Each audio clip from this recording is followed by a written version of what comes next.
5 important factors in having more wealth. And no, it's not about Bitcoin or another source of income or anything else. These are the factors that are found in a book, Millionaire Next Door.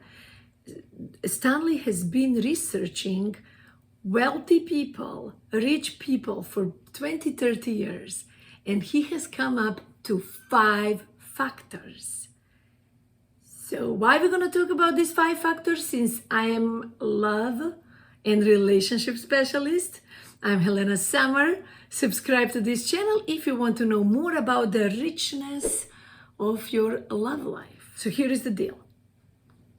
In the book, as he was researching wealthy people, he found out that these 5 elements are almost always cloned from one wealthy man to another, to another, to another. What are they?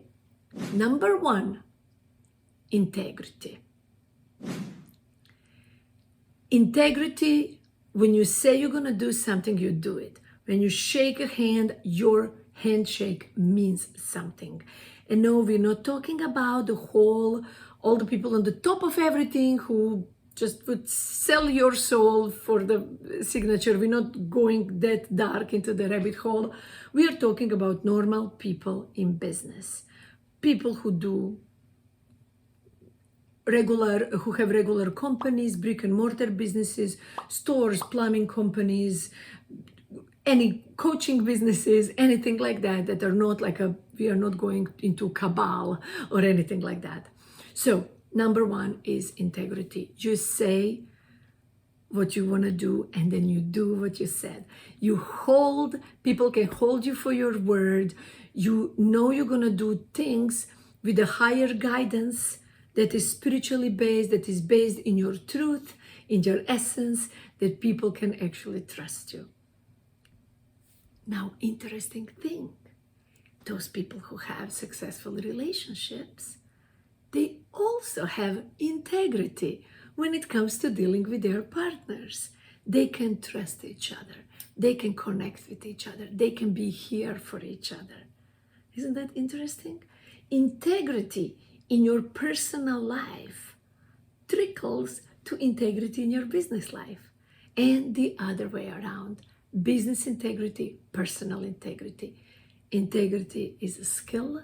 It's a way of being. Integrity is a commitment. Integrity is something that you work to put yourself back on a path of integrity if you kind of realize, whatever, I can do this later. No. I gave my word, I'm going to go to gym, so I'm going to gym.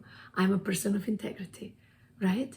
Or I promised my spouse I'll take care of kids, so I'm going to do this because I promised, because I care, because I have integrity. Back to the path. Number 2, discipline. Oh no, it's a cold, snowy day. Oh, it's a sunny day. I would rather go for a swim in the lake. I would rather, no. I have a discipline. Discipline is freedom. Hear this again. Discipline is freedom. We often think that discipline is lack of freedom. If I'm disciplined to do something, I will not have freedom. But no, think deeply about it. The more discipline you have, the more freedom you will have. I like Sanskrit. So there is Sanskrit concept, Shreya and Preya. Preya activities are very pleasurable activities. Shreya activities are very disciplined activities. And it talks about if you do Shreya first, you will have a hard life later. But if you do Shreya first, discipline first, you will have a beautiful life later. So it's like do hard now so you have a beautiful future, right? And surprisingly so, the same thing about discipline that is reflected in your business success is also in your personal love relationship. If you have a discipline together to do things that you said you're gonna do, you will have cleaner house, more beautiful environment, easier communication. If you can discipline yourself to bite your tongue when you just want to say, I hate your guts, but you discipline yourself, you will notice that as the time goes on, the vitriol between you two gets a little bit softer and more refined instead of gross level of just like, okay, fine, slam the door, off I go, right? Discipline is freedom. Number 3, third factor is social skills. When it comes to business, networking is a very, very important thing. So you need to have social skills to network so people can like you and trust you, right? Know, like, and trust you. Similar thing in your love life. If you have social skills, even if you are introvert, even if you don't go much out and you don't deal much with people in your personal life with your spouse, social skill means I'm willing to communicate with you. I'm willing to see what our problem has been and communicate to make it happen. And by the way, not every communication is verbal, just so you know.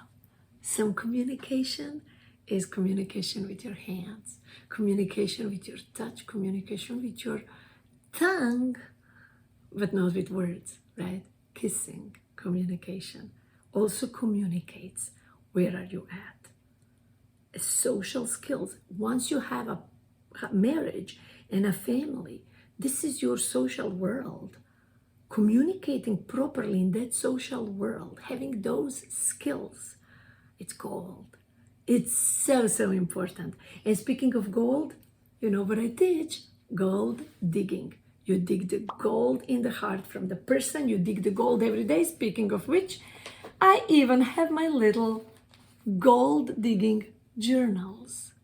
This is the journal in which every day I write golds about my husband. Sometimes he sneaks to write gold about me, and we just keep writing golds.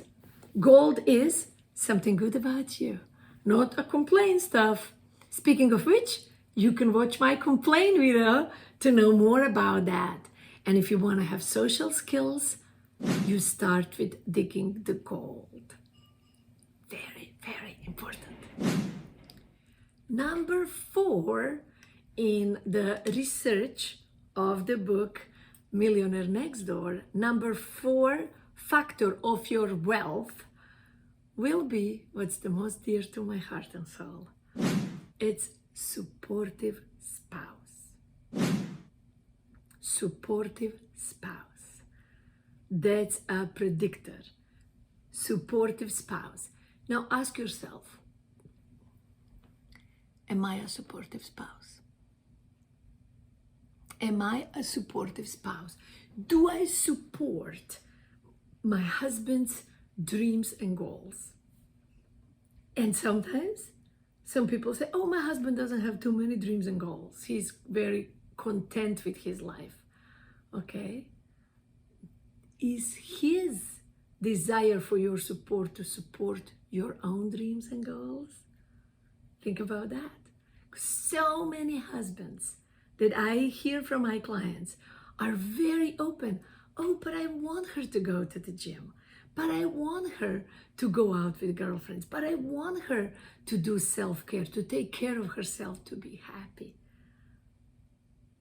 Sometimes the most important thing is, if for you to be a supportive spouse, is to be supportive of yourself. In the family unit, we have our dreams and goals, which are go for this vacation, have this house, do this, do that as a team. But also is to support each other's dreams and goals, even if that includes your own. It's not he to be your fan, it's also you to be your fan. Supportive spouse. If your husband is doing something silly, like going to Home Depot 3 times because he forgot to write a list the way you would write a list. So support that. Oh, honey, so good to see that you're always going, increasing your awareness of what needs in the house, and you're going back to Home Depot to get another hammer. So what? It's not a big deal. Get over it. Be a supportive spouse. Why is that? Because vitriol will happen in life. Anyhow, anywhere, it's a normal thing. But if you are not supportive, the vitriol will get really nasty, really rough, instead of smooth and refined. And that's the elegance. Smooth and refined vitriol from a supportive spouse. How does it get any better than that? And the 5th factor in the prediction for the wealth is love for your own vocation, for your job, for your company, for your purpose in life. Love for what you do, right? And a similar thing, if we translate that to our relationships, is love for what you guys are building, what you guys are having, who you guys are as a team. So think about all these 5 elements. Integrity. Integrity will get you closer, you will be able to trust each other, and you will have less crickets in the bedroom, right? Or no more crickets in the bedroom. If you have discipline, that okay, even when everything has happened, we are disciplined to have a date once a week. No more crickets in the bedroom. If you have social skills, that you know how to communicate with each other when things happen, and things will happen, you will have no crickets in the bedroom.